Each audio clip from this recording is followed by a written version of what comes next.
Good morning students. अपना जो chapter है पहला, charge and field, electric charges and field, वो चल रहा था, जिसमें अपन ने कूलॉम नियम पढ़ लिया, कूलॉम नियम का सदिश निरूपण पढ़ लिया और अध्यारोपण का सिद्धांत या बहुल आवेशों के मध्य बल पढ़ लिया था। कूलॉम नियम का सदिश निरूपण क्या कहता है कि जब दो आवेशों के मध्य परस्पर लगने वाला बल जो है वो परिमाण में समान और दिशा में विपरीत होता है। दो आवेशों के मध्य लगने वाला बल परिमाण में समान और दिशा में विपरीत होता है। F12 बराबर माइनस F21, यही पढ़ा था। फिर अपन ने बहुल आवेशों के मध्य बल पढ़ा, या जिसे अध्यारोपण का सिद्धांत कहते हैं, प्रिंसिपल ऑफ सुपरपोजिशन।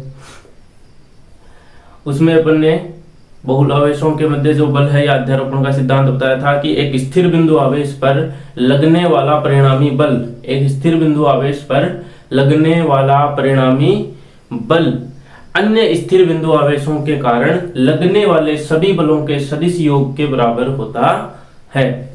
किसी स्थिर बिंदु आवेश पर लगने वाला परिणामी बल, किसी स्थिर बिंदु आवेश पर लगने वाला परिणामी बल अन्य सभी स्थिर बिंदु आवेशों के कारण लगने वाले बलों के योग के या सदिश योग के बराबर होता है। यह था अपना अध्यारोपण का सिद्धांत। अब उसी से रिलेटेड, कूलॉम नियम से रिलेटेड अपना एक क्वेश्चन है, तो वो क्वेश्चन अपन देखते हैं। क्वेश्चन ये है कि एक समबाहु त्रिभुज, समबाहु त्रिभुज मतलब जिसकी तीनों भुजाएं समान है, जिसमें प्रत्येक कोण 90 डिग्री का 60 डिग्री का है। एक समबाहु त्रिभुज के तीनों शीर्षों पर Q परिमाण के समान आवेश रखे गए हैं। इसके केंद्र पर कैपिटल Q आवेश, शीर्षों पर स्मॉल q आवेश है और केंद्र पर कैपिटल Q आवेश रखा गया है, जिस पर परिणामी बल ज्ञात कीजिए। एक समबाहु त्रिभुज के तीनों शीर्षों पर स्मॉल q आवेश का परिमाण के समान परिमाण के आवेश रखे गए हैं और इसके केंद्र पर कैपिटल Q आवेश रखा गया है, जिस पर परिणामी बल ज्ञात कीजिए।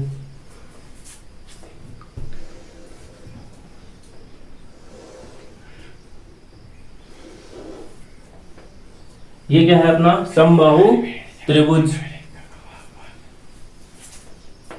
ये A, B और ये आ गया अपना C। A पर चार्ज कौन सा है?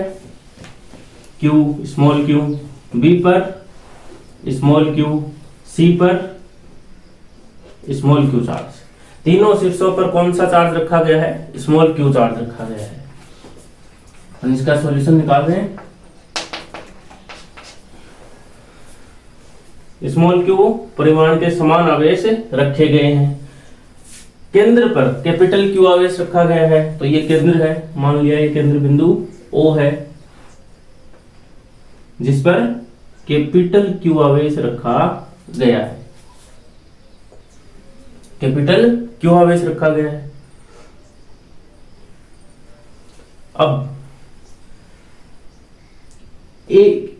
बिंदु A पर O के कारण जो फोर्स लगेगा उसके लिए अपने को ये डिस्टेंस भी पता होनी चाहिए, या कितना फोर्स लगेगा ये पता होना चाहिए। तो ये जो है इसको मान लिया अपन ने कि ये जो फोर्स लगेगा वो मान लिया F1 लगेगा और इसको बोल दिया बिंदु D। B के कारण जो Q पर फोर्स लगेगा उसको बोल दिया F2 बोल दिया।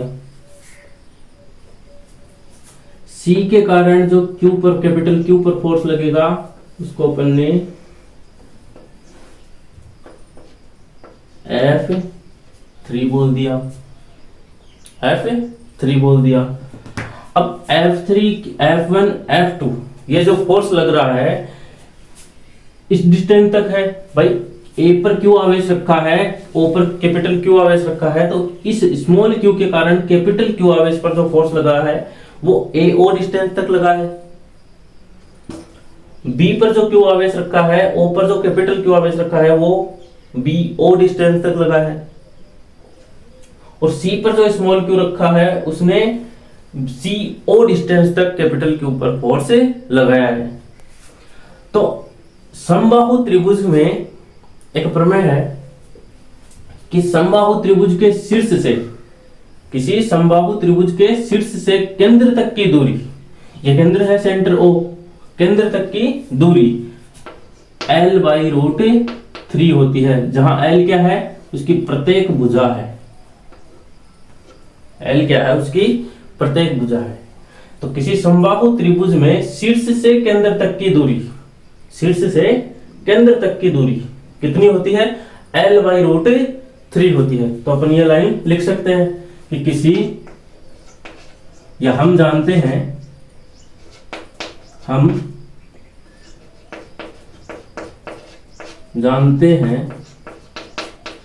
कि किसी समबाहु त्रिभुज के शीर्ष से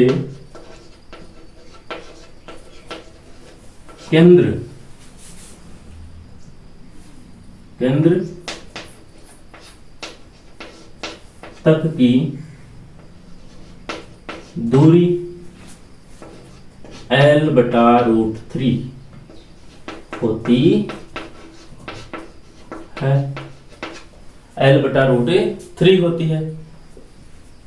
L/√3 होती है, इसका मतलब क्या आ गया, AO L/√3, BO कितनी आ गई, L/√3, और CO की डिस्टेंस आ गई, वो भी कितना आ गई, L/√3। अतः AO बराबर BO बराबर CO बराबर L/√3।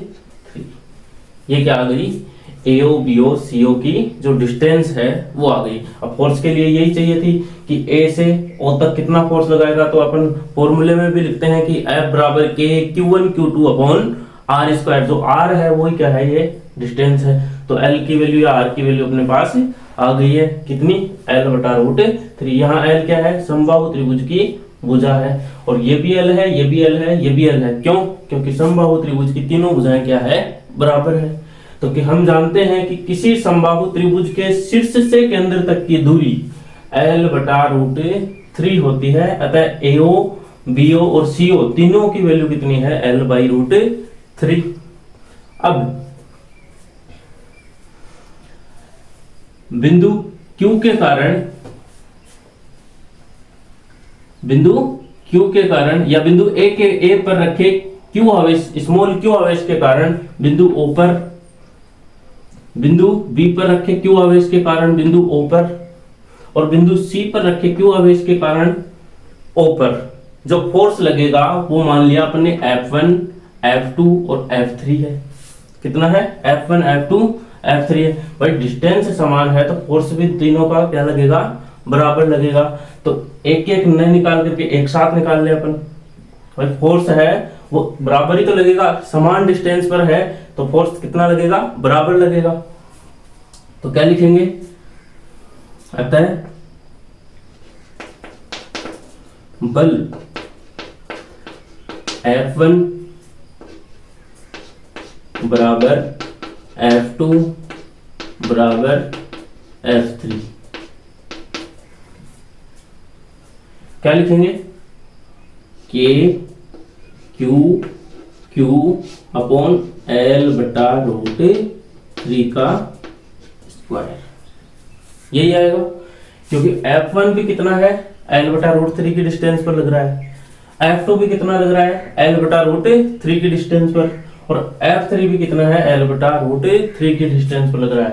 तो जो A पर रखा आवेश है वो भी Q पर उतना ही फोर्स लगाएगा जितना B लगाएगा, और A और B भी उतना ही फोर्स लगाएगा जितना C लगाएगा। तो तीनों क्या है, बराबर फोर्स इस पर लगाएंगे, क्योंकि आवेश का परिमाण भी समान है और समबाहु त्रिभुज के जो डिस्टेंस है ये दो L/√3 ये भी बराबर है, तो बराबर फोर्स इन पर लगेगा।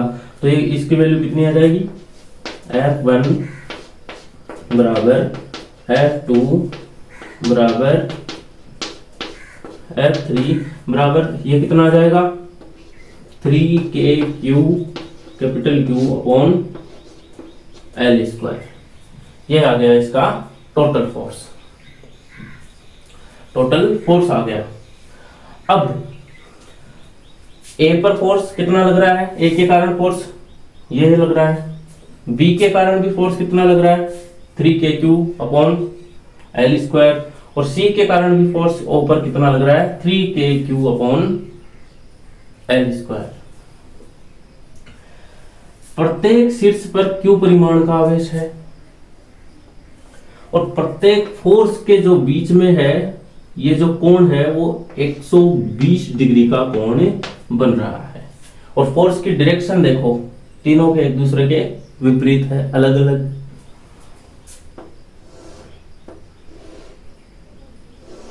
यानी अपन ने F1 की जो डायरेक्शन है वो ये रखी है, F2 की जो डायरेक्शन है वो ये है, और F3 इस तरफ है। तो परिणामी बल कहाँ आया, तीनों अलग अलग है। ये बिंदु अपना O है जिस पर कैपिटल Q आवेश रखा है, ये चित्रित तो है।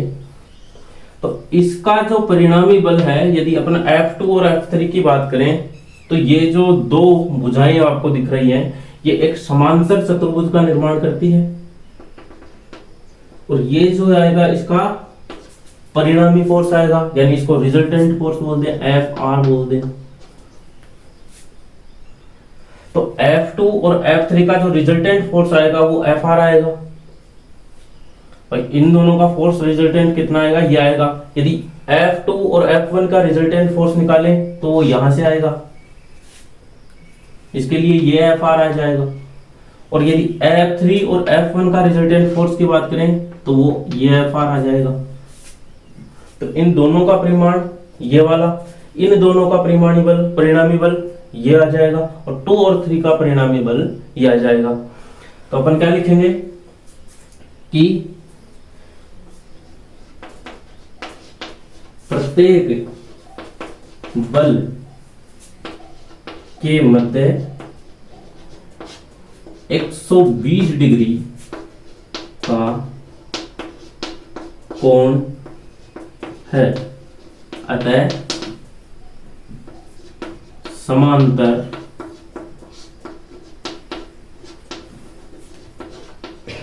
चतुर्भुज के नियम से, समांतर चतुर्भुज का नियम क्या कहता है कि परिणामी बल का फॉर्मूला ये देता है कि FR जो है वो है जैसे दो फोर्स है FA का स्क्वायर प्लस FB का square plus 2FA FB cos theta under root. अपने पास क्या है 2 3 का, तो F2 F3 plus 2F2 F3 cos theta. Theta की वैल्यू यहाँ पर अपने पास कितनी है 120। क्यों? क्योंकि ये कितना डिग्री का है 120 डिग्री का। यहाँ यदि 2 और 1 के बीच में देखें तो ये भी कितना है 120 डिग्री, और यदि 1 और 3 के बीच में देखें तो ये भी कितना है 120 डिग्री। तो समांतर चतुर्भुज के नियम से यदि अपन रिजल्टेंट फोर्स निकालें FR, वो कितना आएगा, किस किस के बीच में निकाल रहे हैं, पहले 2 और 3 के बीच में निकालेंगे। तो कितना आएगा F2 का स्क्वायर प्लस F3 का square plus 2F2 F3 cos theta, ये इसका फॉर्मूला हो जाएगा। तो FR क्या आएगा अंडर रूट ऑफ F2 का स्क्वायर प्लस F3 का square plus 2F2 F3 cos theta. Theta की वैल्यू 120 डिग्री, cos 120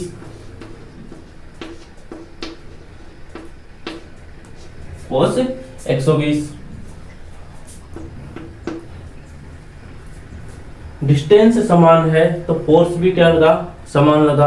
यानी F1 2 3 तीनों की जो फोर्स लग रहा है, तीनों के कारण वो बराबर फोर्स लग रहा है, बराबर डिस्टेंस पर फोर्स लग रहा है। तो अपन ये भी तो कह सकते हैं कि F1 बराबर F2 बराबर F3 है। तो यदि F1 2 3 बराबर है तो F2 की जगह F3 लिख सकते हैं, F3 की जगह F2 लिख सकते हैं। तो अपन क्या लिखेंगे, F आर रिजल्टेंट फोर्स बराबर F2 का स्क्वायर प्लस F2 का स्क्वायर। मैंने F3 की जगह F2 लिख दिया, क्यों? क्योंकि 2 और 3 क्या है, एक दूसरे के बराबर है। तो F2 का स्क्वायर प्लस F2 का स्क्वायर प्लस 2F2 का स्क्वायर। ये F2 3 की जगह 2 लिख दिया तो F2 स्क्वायर हो गया। cos 120 की वैल्यू -1/2, ये 2 इससे कैंसिल। तो एफ आर ये आ जाएगा 2F2 का स्क्वायर माइनस F2 का स्क्वायर, और ये आ जाएगा 2F2 में से F2 गया, F2 का स्क्वायर रूट बराबर F2। ये आ जाएगा रिजल्टेंट फोर्स किसके बराबर आ गया, F2 के बराबर। यानी F आर F2 ये आ गया रिजल्टेंट फोर्स आ गया। देखो एक और,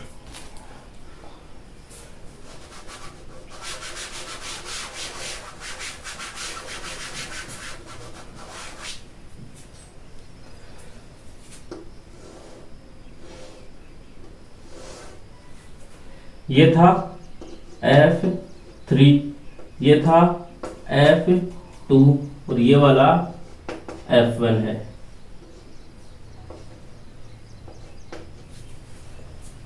रिजल्टेंट फोर्स अपना Fr आ गया, किसे, समांतर चतुर्भुज के नियम से, जो किसके बराबर आया है, F2 की डायरेक्शन में आया है, F2 के बराबर आ गया। रिजल्टेंट फोर्स F2 आया है, रिजल्टेंट फोर्स कितना आया है, F2 आया है। F2 की जो डायरेक्शन है वो F1 की डायरेक्शन की क्या है, विपरीत है। तो ये क्या आ गया, F2 बराबर -F1, इसके बराबर आ गया। यदि इसको अपन इस तरफ लाएं तो F2 प्लस F1 बराबर 0। यानी बात करें कि जो Q, कैपिटल Q आवेश जो बिंदु O पर रखा है, उस पर यदि टोटल चार्ज की बात, टोटल फोर्स की बात करें तो वो कितना हो गया, 0। नेट फोर्स कितना है, 0। क्यों?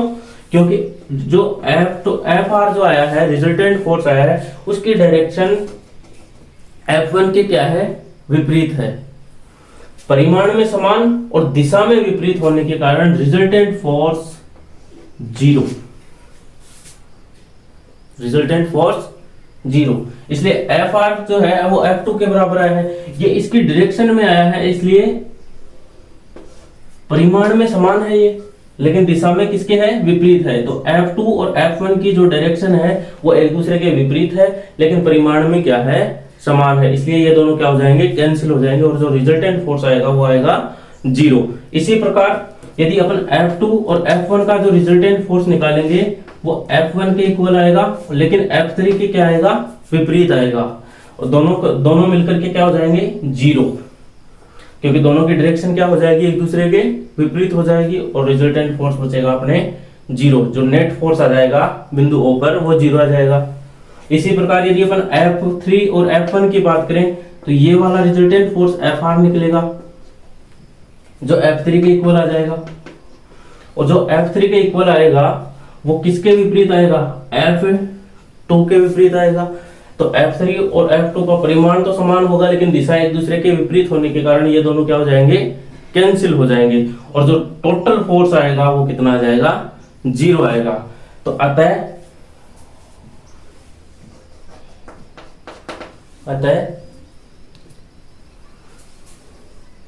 बिंदु O पर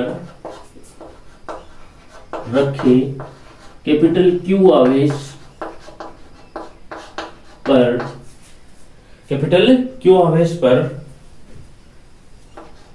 F1, F2 व F3 के कारण, F3 के कारण नेट बल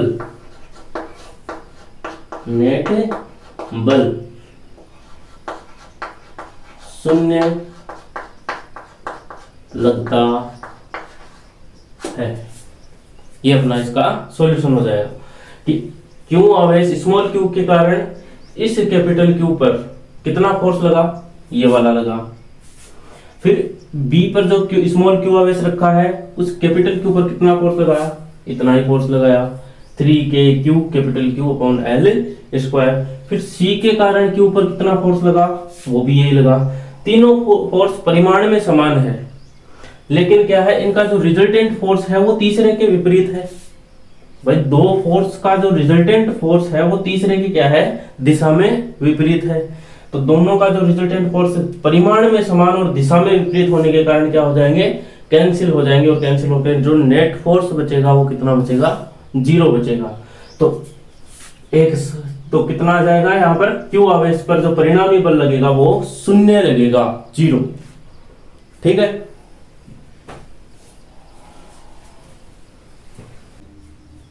हाँ, अपना अगला क्वेश्चन है कि भुजा ए वाले वर्ग के चारों कोनों या शीर्षों पर ABCD प्रत्येक पर क्यू आवेश स्मॉल क्यू आवेश रखा गया है। तो बिंदु D पर रखे आवेश पर लगने वाला बल ज्ञात कीजिए या परिणामी बल ज्ञात कीजिए। कहने का मतलब ये है कि जो D पर क्यू आवेश रखा गया है उस पर ABC पर जो आवेश रखे हैं उनके कारण कितना फोर्स लग रहा है, वो फोर्स अपन को निकालना है। तो इसका सॉल्यूशन करते हैं।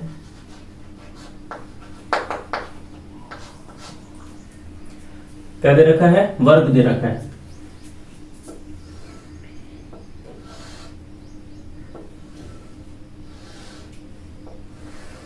ये क्या है, एक वर्ग है। ये A, ये B, ये C और ये D, ABCD।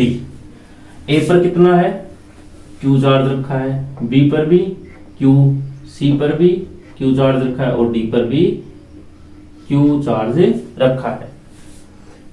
अब निकालना क्या है कि A पर जो Q आवेश रखा है वो D पर रखे Q आवेश पर कितना फोर्स लगा रहा है। C पर जो Q आवेश रखा है उसने D पर कितना फोर्स लगाया है, और B पर जो Q आवेश रखा है उसने D पर कितना फोर्स लगा रहा है। तो T पर यदि देखें तो टोटल कितने फोर्स लग रहे हैं, 1 2 3 फोर्स लग रहे हैं। वर्ग की जो भुजा है वो A दे रखी है, वर्ग की चारों भुजा बराबर है इसलिए A है। तो हम जानते हैं,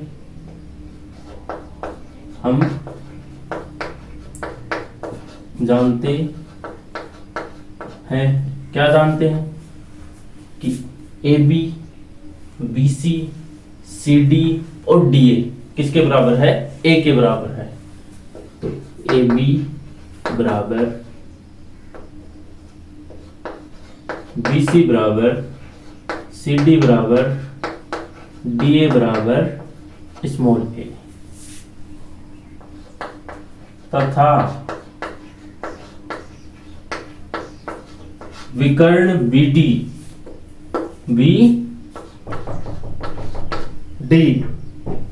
विकर्ण BD बराबर कितना हो गया, √2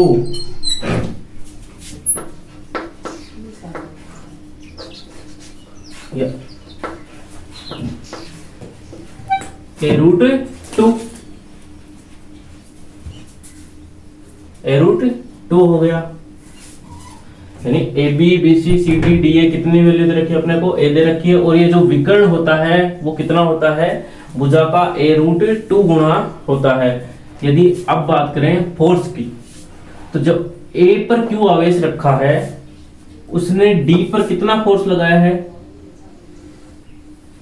उसने फोर्स लगाया है एफ डी ए के कारण डी पर फोर्स। मान लिया ए पर जो क्यू आवेश रखा है उसने डी पर रखे आवेश पर एफ डी ए फोर्स लगाया है। बिंदु ए पर रखे आवेश के कारण डी पर फोर्स लगाया है। सी पर जो क्यू आवेश रखा है उसने डी पर कितना फोर्स लगाया है? तो मान लिया अपन ने एफ डी सी फोर्स लगाया है, सी के कारण डी पर फोर्स लगा है।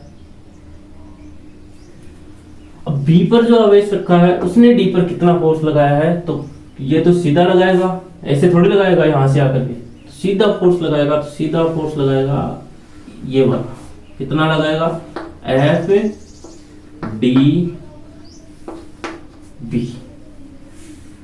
तो सी के कारण जो डी पर फोर्स लगा वो एफ डी सी लगा, ए के कारण जो डी पर फोर्स लगा वो एफ डी ए लगा, और बी के कारण जो फोर्स लगा वो एफ डी बी लगा। ये ए डिस्टेंस पर लगा है, ये ए डिस्टेंस पर लगा है, लेकिन ये ए रूट टू डिस्टेंस पर लगा है। ये विकर्ण पर लगा है ना, विकर्ण के अनुदिश है। लिखेंगे क्या आप कि बिंदु ए पर रखे क्यू आवेश के कारण बिंदु डी पर रखे आवेश पर बल एफ डी हो तो एफ डी ए हो तो एफ डी ए बराबर कितना होगा?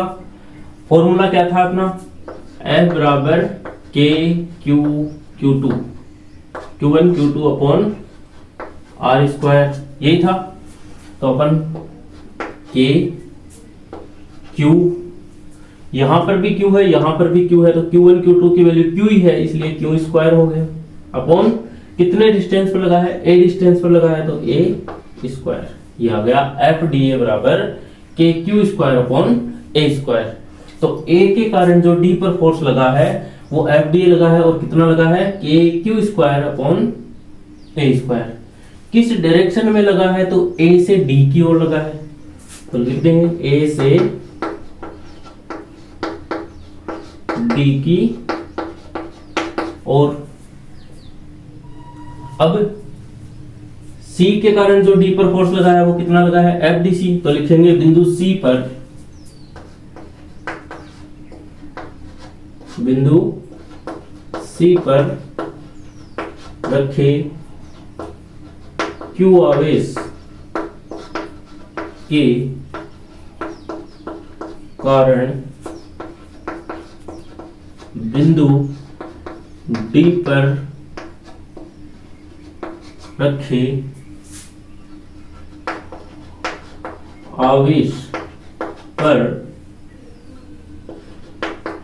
बल एफ डी सी हो तो कितना होगा? एफ डी सी बराबर, ये भी कितना डिस्टेंस पर लग रहा है? ए डिस्टेंस पर, ये भी ए पर लगा था, तो ये कितना आ जाएगा? के क्यू स्क्वायर अपॉन ए स्क्वायर। किस दिशा में? सी से डी की ओर, तो सी से डी की ओर। अब एक और फोर्स बचा है बी से डी की ओर, इसकी डायरेक्शन भी क्या है? बी से डी की ओर है। कितना लगेगा? एफ डी बी लगेगा। तो बिंदु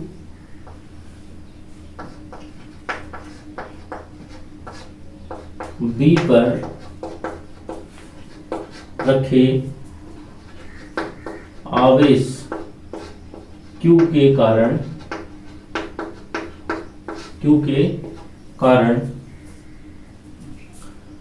डी पर बल एफ डीबी हो तो एफ डीबी हो तो एफ डीबी बराबर कितना आएगा, के क्यू स्क्वायर अपॉन ए रूट 2 का स्क्वायर। कितना हो गया, के Q square upon 2a square. Direction क्या है, बी से डी की ओर। डायरेक्शन क्या है, बी से डी की ओर।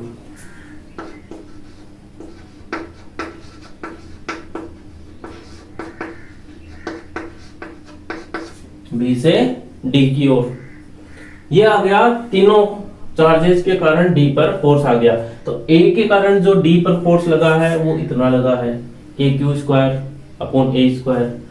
सी के कारण जो डी पर फोर्स लगा है वो ये लगा है, के क्यू स्क्वायर अपॉन ए स्क्वायर। दोनों की वैल्यू समान है, क्यों, क्योंकि दोनों ए डिस्टेंस पर लगे हैं। बी के कारण जो डी पर फोर्स लगा है वो के Q square upon 2a square लगा है, क्यों, क्योंकि ये विकर्ण के अनुदिश लगा है। तो विकर्ण कितना है, a रूट 2 है, a रूट 2 है। तीनों ही फोर्स क्या है, एक दूसरे के विपरीत है, प्रतिकर्षण है, यानी तीनों ही बल प्रतिकर्षण प्रकृति के हैं। तीनों ही बल प्रतिकर्षण प्रकृति के हैं।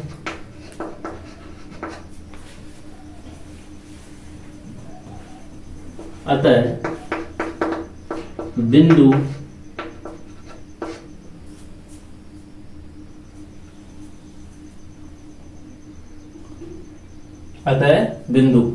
अब देखो, बी के कारण डी पर फोर्स लगा एफ डी बी, सी के कारण फोर्स लगा एफ डी सी, और ए के कारण डी पर फोर्स लगा एफ डी ए।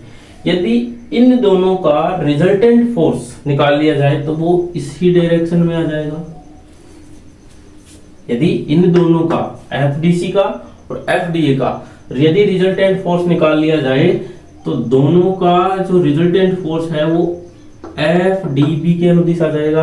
यानी रिजल्टेंट फोर्स ये एफ आर एक ही रेखा पर आ जाएंगे, और एक ही रेखा पर आ जाएंगे तो दोनों जुड़ जाएंगे, और जो टोटल फोर्स है वो अपने पास आ जाएगा जो बिंदु डी पर लग रहा है। तो अपन क्या करेंगे, एफ डी सी और एफ डी ए का क्या है, रिजल्टेंट फोर्स निकालेंगे। तो निकालते हैं एक बार। तो बिंदु एफ डी सी, अतः बल एफ डी सी व एफ डी ए का परिणामी बल एफ आर रिजल्टेंट फोर्स का फॉर्मूला अभी पिछले क्वेश्चन में अपन ने किया था। तो दो फोर्सों का जैसे एफ डी सी का square plus F D A का square plus 2 F D C का स्क्वायर एफ डी ए का square cos theta under root. तो क्या लिखेंगे, under root of F D C का स्क्वायर एफ डी ए का square plus 2 F D C F D A cos theta. ये square में आएगा एफ कॉस थीटा। यहां कॉस कितना है, 90 डिग्री है, कॉस 90 का मान 0। 90 डिग्री पर ही तो है दोनों एंगल, दोनों के मध्य एंगल कितना है 90 डिग्री। तो cos 90 का जो वैल्यू है वो 0 है। तो ये एफ डी सी और F D A, F D C और एफ डी ए ये भी एज डिस्टेंस पर है, ये भी एज डिस्टेंस पर है। दोनों फोर्स आपस में क्या है, बराबर है। तो अपन ये भी लिख सकते हैं कि एफ डी सी बराबर एफ डी ए, दोनों क्या है, एक दूसरे के इक्वल है। तो अपन यहाँ इसका यूज भी कर सकते हैं कि एफ आर बराबर अंडर रूट ऑफ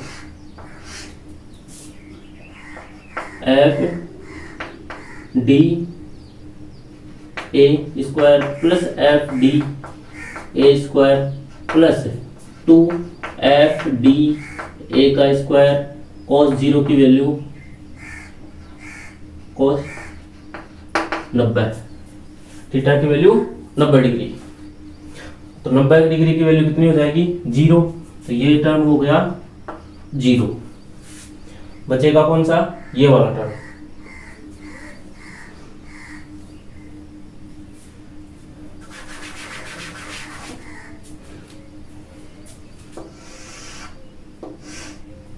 क्या लिखेंगे, F R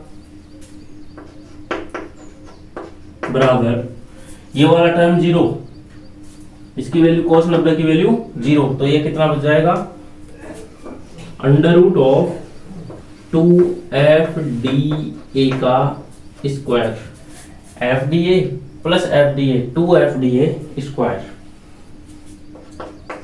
under root of FDA 2 FDA। ये आ गया FR की वैल्यू। तो FR की वैल्यू कितनी है, FR बराबर under root of FDA।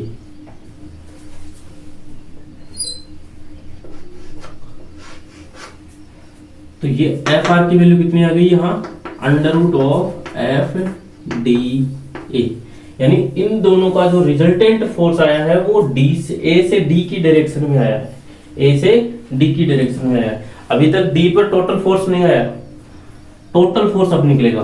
Total force कितना है, FDB भी लग रहा है और इन दोनों का रिजल्टेंट फोर्स भी FR भी क्या है, इसी के अनुदिश लग रहा है। किसके अनुदिश, DB के अनुदिश, इस फोर्स DB के अनुदिश। तो अब क्या लिखेंगे, अतः बिंदु D पर परिणामी बल F बराबर क्या लिखेंगे, FDB प्लस FR की वैल्यू कितनी आई है, under root 2 FDA, under root 2 FDA। ये किसकी वैल्यू आ गई, इसकी वैल्यू आ गई, ये केवल रूट 2 पर है। तो F बराबर क्या आएगा, FDB की वैल्यू कितनी है, FDB देखो ये KQ square upon 2A square, KQ square upon 2A square plus under root 2 FDA की वैल्यू कितनी है, FDA की value KQ square upon A square, KQ square upon A square. Total कितना आ गया, F बराबर KQ स्क्वायर कॉमन है, A square बटा में कॉमन है, तो KQ square upon A square into 1/2 plus root 2। ये क्या आ गया, बिंदु D पर फोर्स आ गया, टोटल फोर्स आ गया। तो नेट फोर्स जो लगेगा वो KQ square upon A square into 1/2 plus under root 2 के बराबर लगेगा। तो A के कारण जो फोर्स लगा है, B के कारण जो फोर्स लगा है और C के कारण जो फोर्स लगा है, तीनों फोर्स मिलकर के टोटल फोर्स कितना लगा रहे हैं D पर, KQ square upon A square into 1/2 plus root 2 के बराबर लगा रहे हैं।